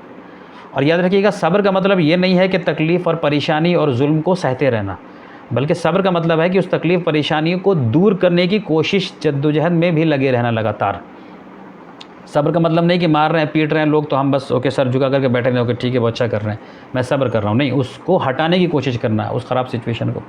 तो आप सिर्फ नबियों की ज़िंदगी के अगर ट्रायल्स को देखेंगे, तो मेरे ख्याल से हर इंसान को अपनी ज़िंदगी का ट्रायल या आजमाइश बहुत छोटा लगने लगेगा, बहुत कम लगने लगेगा। यहाँ पे तो मैंने कुछ बस वर्ड्स में लिखा है, लेकिन आप जानते हैं डिटेल कि नबियों की क्या आजमाइश है। मिसाल के तौर पे आदम अलैहिस्सलाम से शुरू करें, अगर आप जानते हैं आदम अलैहिस्सलाम, हव्वा अलैहिस्सलाम को जन्नत में भेजा गया। अब आप इमेजिन कीजिए कि जन्नत में, यानी अल्लाह पाक ने ऐसी जगह भेजा जो इनाम की जगह है, यानी जहाँ पर सारी ख्वाहिशात पूरी हो जाए, और वहाँ पर एक ऐसा ट्रायल आया आदम अलैहिस्सलाम और हव्वा अलैहिस्सलाम के साथ कि शैतान की तरफ से शुरू हो गया बहकाने का काम, और उस शैतान का बहकावा इनके लिए एक बहुत बड़ा ट्रायल हो गया, बहुत बड़ा ट्रायल हो गया। फिर वहाँ से जन्नत से निकलना पड़ा, फिर दुआएं मांगनी पड़ी, फिर अल्लाह से माफ़ी मांगनी पड़ी। तो ये एक बड़ा ख़तरनाक ट्रायल था आदम अलैहिस्सलाम के लिए। हम इसको कह तो रहे हैं बहुत थोड़े से अल्फाज में, लेकिन आप इसको सिर्फ विजुअलाइज़ कीजिए कि जन्नत में भेजा गया, जो एक फाइनल एबोर्ड होना था, जहाँ पे कि हर तरह की नेमत होती है, और वहाँ से किसी को निकाल दिया जाए, वहाँ से जाना पड़ जाए, इसलिए कि शैतान का ट्रायल आ गया था। तो बड़ी ख़तरनाक एक आजमाइश थी। नूह अलैहिस्सलाम की का ट्रायल आप जानते हैं, नूह अलैहिस्सलाम की आजमाइश। सैकड़ों साल मेहनत कर रहे हैं, सैकड़ों साल दीन की बात बता रहे हैं, लेकिन मुट्ठी भर लोग बस दीन की बात कबूल कर रहे हैं, बाकी लोग उनको रिजेक्ट कर दे रहे हैं, बाकी लोग उनका मजाक उड़ा रहे हैं। कितना बड़ा ट्रायल था, कितना बड़ा ट्रायल था कि सालों साल, सैकड़ों साल मेहनत कर दिए, बताया, लोगों को खुली खुली निशानियाँ दिखा दी, लेकिन लोग उसके बाद भी मानने को तैयार नहीं। तो बड़ी ख़तरनाक आजमाइश। इब्राहीम अलैहिस्सलाम, उनकी आजमाइश भी आप जानते हैं, कई तरह से उनकी आजमाइश हुई। बेटे को ज़बह करने के लिए चले गए, कि हम आप में से कोई भी कर सकता है कि बेटे को ज़बह करने के लिए चले जाएंगे। सोचिएगा कभी गौर करके कितनी ख़तरनाक ट्रायल। बीवी और छोटे बच्चे को छोड़ करके जाना पड़ रहा है दूर दराज की जगह में, ज़बरदस्त ट्रायल इब्राहीम अलैहिस्सलाम का। यूसुफ़ अलैहिस्सलाम का ट्रायल, अपने ही भाइयों के ज़रिए जो है धोखा मिला, ग़ुलाम बना दिया गया, इनको ग़ुलाम बन के रहे, झूठा इल्ज़ाम लगा दिया गया, जेल जाना पड़ गया झूठे इल्ज़ाम में। अब सोचिए कितना ख़तरनाक ट्रायल। लेकिन इन सारे ट्रायल्स में जो नबी हुआ करते थे वो क्या करते थे, सब्र के साथ काम लेते थे और अपना ईमान बहुत ही स्ट्रॉन्ग या मजबूत रखते थे और अपने उससे डगमगाते नहीं थे, उस पर जमे रहने की कोशिश करते थे। मूसा अलैहिस्सलाम की आजमाइश आप जानते हैं कि पैदा होते ही जो है फिर अलग होना पड़ गया, और फिर फ़िरौन के घर में रह रहे हैं, और फिर जब उनकी असलियत मालूम चली तो फिर डेज़र्ट में जो है सालों साल रहना पड़ रहा है लोगों के साथ, अपने कौम के लोगों के साथ। कितनी आजमाइश आई, कैसे दूर दराज के इलाके में रहना पड़ा उनको। ईसा अलैहिस्सलाम की आजमाइश आप जानते हैं, ईसा अलैहिस्सलाम की आजमाइश की दीन की दावत दे रहे हैं, तौहीद की बात कर रहे हैं, तो लोग उनका जो है मजाक उड़ा रहे हैं, लोग जो है उनके तिरस्कार कर रहे हैं, और ख़ुद अपने ही डिसाइपल के ज़रिए जो है उनको धोखा मिला। हुज़ूर पाक सल्लल्लाहु अलैहि वसल्लम की आजमाइश आप सब लोग जानते हैं कि कितनी ख़तरनाक आजमाइश रही, कितने सख्त दिन देखने पड़े, अपने ही ज़मीन से, अपने ही घर से, अपने ही इलाके से जो है निकाल दिया गया। इतनी कम उम्र में ऑर्फन हो गए, पैदा हो के आए, वालिद साहब नहीं, कुछ साल में वालिदा नहीं, बेसहारा। फिर उस पर से दीन की बात कहने की वजह से पूरा मक्का दुश्मन बन गया। कितनी आजमाइश। तो ये नबियों को भी आजमाइश आई। अब इम्पॉर्टेंट बात यह है कि अगर आजमाइश नहीं आनी थी किसी को तो नबियों को नहीं आती, लेकिन नबियों को भी ना सिर्फ आजमाइश आ रही है बल्कि ख़तरनाक टाइप की आजमाइश आ रही है। तो जब उनको आजमाइश आ रही है तो फिर हमको और आपको क्यों नहीं आएगी? हमको और आपको भी इसलिए आएगी क्योंकि अल्लाह पाक ने इस दुनिया का सिस्टम ही ऐसा रखा है कि यहाँ पर हर किसी के साथ आजमाइश आएगी, और उस आजमाइश में हम अगर अपने सब्र को बनाए रखेंगे, अपने ईमान को बनाए रखेंगे, और ये यकीन रखेंगे कि भाई हमारा असल ठिकाना जो है आखिरत है, यहाँ पे तो हम सिर्फ टेस्ट के लिए आए हैं, यहाँ पे हम वक्ती तौर पे आए हैं, तो फिर आप इस आजमाइश को आसानी से ओवरकम कर सकते हैं। जो लोग ईमान में नहीं रहते हैं, जिनका अक़ीदा या बिलीफ़ नहीं है आखिरत को लेके, उनको ये लगने लगता है कि अगर इस दुनिया में हमें कमी हो गई, इस दुनिया में तकलीफ़ आ गई, इस दुनिया में कोई मुराद पूरी नहीं हो पाई, तो गोया कि हम कहीं के नहीं रहे।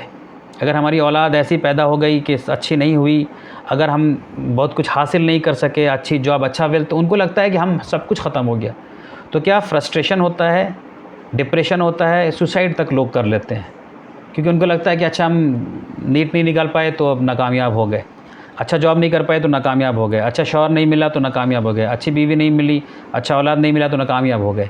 तो वैसे लोगों का ईमान नहीं होता है तो उनको कोई होप नहीं दिखता है, वो होपलेस हो जाते हैं, तो फिर क्या है, सुसाइड तक कर लेते हैं। लेकिन इस्लाम ये बतलाता है कि ये जो दुनिया है, पहली बात तो जैसे कुरान ने बताया सूरह अंबिया के नंबर 35 में, कुल्लुन नफ्सुन ज़ाइक़तुल मौत, ये क्लियर कर दिया कि देखो हर नफ्स को मौत का मज़ा चखना है। तो अब इस दुनिया में जितने भी इंसान आएंगे सबको मौत का मज़ा चखना है, और हम तुमको आज़माते रहेंगे, तुम्हारे ऊपर आजमाइश आती रहेगी, ये भी अल्लाह पाक ने बता दिया। तो जब अल्लाह ने हमें पहले से बता दिया है कि हमारे साथ आजमाइश आएगी, तो उस आजमाइश में हमको जमे रहना है, ना कि हमें उससे घबरा करके जो है सरेंडर कर देना है। उसी तरह सूरह बकरा की आयत नंबर 155 में देख लीजिए, अल्लाह पाक ने कहा कि हम तुम्हें आजमाएंगे भूख से भी, और तुम्हारे दौलत की कमी से भी, और तुम्हारी ज़िंदगी से भी, और फल से भी। तो फिर अल्लाह पाक कह रहे हैं कि जो लोग सब्र करने वाले हैं उनके लिए फिर खुशखबरी है। इससे पता क्या चला कि अगर आजमाइश आएगी तो फिर हमें जो है उस आजमाइश में सब्र पे रहना। मैं फिर कह दूं कि सब्र का मतलब ये नहीं है कि उस ख़राब सिचुएशन ही में अपने आप को बनाए रखिए। कुछ लोग, बल्कि अक्सर लोग सब्र का यही मतलब समझते हैं। सब्र का मतलब यह है कि उस ख़राब सिचुएशन से निकलने की आप कोशिश भी करते रहेंगे, और निकले चाहे नहीं निकले, आपका ईमान डगमगाना नहीं चाहिए, या आपके ईमान के अंदर कमी नहीं होनी चाहिए। फिर देखिए सूरह अनकबूत में अल्लाह पाक ने क्या कहा, क्या लोगों ने ये सोच लिया है कि वो ऐसे ही छोड़ दिया जाएंगे, कि वो सिर्फ ये कहें कि हम ईमान लाए, जबकि हमने उनको अभी आज़माया भी नहीं। यानी अल्लाह पाक ने कहा आज़माया भी नहीं, और ये खुश हो रहे हैं कि हम जो है सो ऐसे ही छोड़ दिए जाएंगे। अल्लाह पाक ने कहा कि तुमसे पहले के लोगों को भी आज़माया गया था, तो तुमसे पहले के लोगों को आज़माया गया था और तुम्हें भी आज़माया जाएगा, ताकि अल्लाह जान सके तुम में से सच्चा कौन है, झूठा कौन है। सच्चा मतलब वो जिसने ये कहा था कि हाँ हम ईमान लाए, तो सच्चा वो होगा जो इस ईमान पे भी फिर टिका रहे, अमल से वो दिखाता रहे कि वो अभी भी ईमान में है। और झूठा वो था जो दावा तो करता था कि ईमान वाला है, लेकिन ट्रायल आया, आजमाइश आई, तो फिर ईमान से भी फिर गया, यकीन से भी फिर गया, अमल भी उसके ख़राब हो गए। फिर अल्लाह पाक ने ये सूरह फुरक़ान के आयत नंबर 20 में भी ये कहा है कि and we have certainly made life in this world a trial for the people, कि हमने इस दुनिया को जो है लोगों के लिए एक ट्रायल बनाया है, यानी एक ट्रायल की जगह हमने इस दुनिया को बनाई है। तो मैं इसको ज़रा आपको फिर से समराइज़ कर दूं, हम क्वेश्चन 1 2 3 4 को उसके हिसाब से आंसर कर देते हैं। वाई गॉड क्रिएटेड ईविल, अल्लाह ने ईविल को क्यों बनाया? तो मैं कह रहा हूँ कि ये सेंटेंस प्रॉपर नहीं है। अल्लाह ने इंसान और जिन्नात को बनाया, और अल्लाह ने इंसान और जिन्नात को फ्री विल दिया है, और उसको ये छूट दी है कि वो अच्छे काम भी करे, बुरे काम भी करे। इब्लीस ने खुद एक मौका मांगा था कि मुझे मौका दीजिए कि मैं इंसान को बहका सकूँ, तो अल्लाह ने कहा कि मौका दिया है, फ्री विल है तो तुम बहका सकते हो उसको। तो इसमें ऐसा नहीं है कि अल्लाह पाक इंसान के लिए बुरा चाह रहा है, फिर याद रखिए कि अगर एग्ज़ाम में 4 ऑप्शन नहीं हो जिसके ज़रिए ये चेक किया जाए कि आपने कितना पढ़ा है और आपको सिर्फ एक ही ऑप्शन दिया जाए, उसमें चेक नहीं हो पाएगा। उसी तरह इस दुनिया के लोगों के लिए ये चेक नहीं हो पाएगा कि किस इंसान ने कैसा अमल किया, अमल या सब्र किया कि नहीं किया, ईमान पे टिका रहा कि नहीं टिका रहा है, तब तक वो चेक नहीं हो पाएगा। दूसरी बात यह कि why hurt death for infant and babies, तो मैंने कहा कि ये जितनी भी सफरिंग्स हैं, पेन्स हैं, वो part and parcel of life हैं। इसकी कोई वजह होती है, हो सकता है वजह हमें मालूम है, हो सकता है वजह हमें नहीं मालूम है। क्या हमें इस बुरे हालत में रहना है, क्या हमें इस ख़राब सिचुएशन में रहना है? आंसर है नो। क्या हमें इस ख़राब सिचुएशन की वजह से जो है अपने आप को सरेंडर कर देना है? जवाब है कि नो, हमें ईमान पे ही बने रहना है, सब्र भी करते रहना है और हमें कोशिश करनी है कि हम इस बुरे सिचुएशन से कैसे निकलें। तीसरी बात जो थी कि why non Muslim who is living in a isolated place will go to hell fire, इसका जवाब है कि मैं नहीं जानता हूँ, कम से कम मैं तो नहीं जानता हूँ। अल्लाह पाक मालिक यौमिद्दीन के दिन जज करेगा। और चौथी बात जो है कि when I am predestined to hell what is the use of kind acts, तो ये गलत अजम्पशन है। ये इस क्वेश्चन का मतलब ये है कि हमने ये गलत गुमान कर रखा है कि हमारे लिए तय हो चुका है। देखिए, जानना और तय करने में फ़र्क होता है। आप कोई चीज़ जानते हैं और आपने कोई चीज़ तय कर दिया है, इन दो चीज़ों में फ़र्क होता है। मिसाल के तौर पे अगर आप मुझसे पूछें कि कल सनराइज़ कितने बजे होगा, तो मैं भी गूगल चेक करूँगा और मैं आपको बता दूंगा कि देखिए सनराइज़ इतने बजे होगा। तो ये मैं जानता हूँ कि सनराइज़ इतने बजे होगा, लेकिन क्या मैंने ये तय किया कि सनराइज़ इतने बजे हो? आंसर है कि नहीं, मैंने नहीं तय किया है। ये मैंने तय नहीं किया, बल्कि अल्लाह ने जो कानून बना दिया है सनराइज़ एंड सनसेट का, उस कानून के हिसाब से ये टाइमिंग है। तो उसी तरह अल्लाह पाक ने इस दुनिया में इंसानों को अमल करने की छूट दे रखी है। और अल्लाह के लिए पास्ट प्रेजेंट फ्यूचर कुछ भी नहीं होता है, क्योंकि he is beyond time and space. अल्लाह पाक जो है टाइम और स्पेस से परे है, तो इसलिए उसके लिए कोई पास्ट टेंस या प्रेजेंट टेंस या फ्यूचर टेंस नहीं होता है, वो इंसानों के लिए होता है। तो अल्लाह तो हर चीज़ जानता है, लेकिन अल्लाह ने ये तय नहीं कर दिया है कि ये इंसान को हम ऐसा बना दें कि ये जन्नत में जाए, ये इंसान को ये बना दें कि ये जहन्नम में जाए, बल्कि इंसान को फ्री विल दे के छोड़ दिया है। अब इंसान खुद मुशाहिदा करता है अपना, इंसान खुद ये देखेगा कि मैंने कैसा अमल किया तो मैं कहाँ जाऊँगा। इसीलिए क़यामत के दिन जो है हम खुद वो ट्रांसमिशन में देख सकेंगे, ये समझ सकेंगे, अच्छा हमने ये काम किया था, ये अमल हमको जन्नत में ले आने वाले बने, ये अमल हमको जो है जहन्नम में ले आने वाला बना। तो ये प्रीडेस्टिन नहीं किया अल्लाह पाक ने। इसके ऊपर बहुत डिटेल से यूट्यूब के ऊपर मेरा 2 पार्ट में वीडियो है, डिकोडिंग तकदीर के नाम से। आप यूट्यूब पे जाएंगे, मेरा नाम सर्च करेंगे खुर्शीद इमाम, उसमें वीडियोज़ में जाएंगे तो आपको 2 पार्ट में वीडियो मिलेगा, डिकोडिंग तकदीर पार्ट 1, डिकोडिंग तकदीर पार्ट 2। इसमें मैंने बहुत डिटेल से तकदीर के टॉपिक पे और उससे जुड़े जो बहुत सारी गलतफ़हमियाँ हैं उसको मैंने डील किया है। बहुत सारी गलतफ़हमी जो हम लोग, बहुत सारे गलत स्टेटमेंट जो हम लोग डे टू डे लाइफ में देते हैं, शादियाँ के जोड़े आसमान में बनते हैं और वो पैदा होते ही उसका वो जन्नत जहन्नम फिक्स हो जाता है, और बहुत सारी चीज़ें हैं, और अल्लाह जिसको चाहता है गुमराह करता है। इस तरह के बहुत सारे टॉपिक्स को मैंने डिटेल से डील किया है। यहाँ पे टाइम नहीं है कि मैं बता सकूँ, या तो आप उस वीडियो को देख सकते हैं। यहाँ पे मुख्तसर ये है कि अल्लाह ने ये तय नहीं किया लोगों के लिए, फ़िक्स नहीं कर दिया है। ये इंसान अपने अमल से ख़ुद अपने लिए तय करेगा कि वो जन्नत में जाने वाला है या जहन्नम में जाने वाला है। और इसके ताल्लुक़ से जो है कुरान आपको बहुत क्लियरली आपको बतलाता है, एक्सप्लेन करता है। तो आई होप के ये जो चीज़ें बताई आपको समझ में आएगी। मैं एक बार फिर से मैं चाहूँगा कि आप सब जो है बहुत ध्यान से इस चीज़ को, यानी 4-5 पॉइंट को अपने जहन में ज़रूर बना लीजिए। यानी ये 4-5 पॉइंट आपके जहन में ज़रूर होने चाहिए। नंबर 1 कि ये जो अल्लाह ने क्रिएशन किया है ये प्लानिंग के तहत किया है, ठीक है। नंबर 2, इंसान इस दुनिया में फ्री विल के साथ आया है, इसलिए इंसान जो है यहाँ पे एक दूसरे का बुरा भी कर सकता है और दुनिया के अंदर बुराई भी है और रहेगी, चाहे वो कम हो या बढ़ेगी। नंबर 3 चीज़ ये कि ये दुनिया ये यूनिवर्स इंसान के लिए बनाई गई है, लेकिन इंसान को आखिरत के लिए बनाया गया है। और नंबर 4 ये कि जब तक हम इस दुनिया में रहेंगे हमारे लिए ट्रायल होता रहेगा, हमें उसमें अपने आप को जो है पेशेंट रखना है और हमें आखिरत को ध्यान में रखते हुए अमल करना है कि हमारा परमानेंट ठिकाना जो है आखिरत है।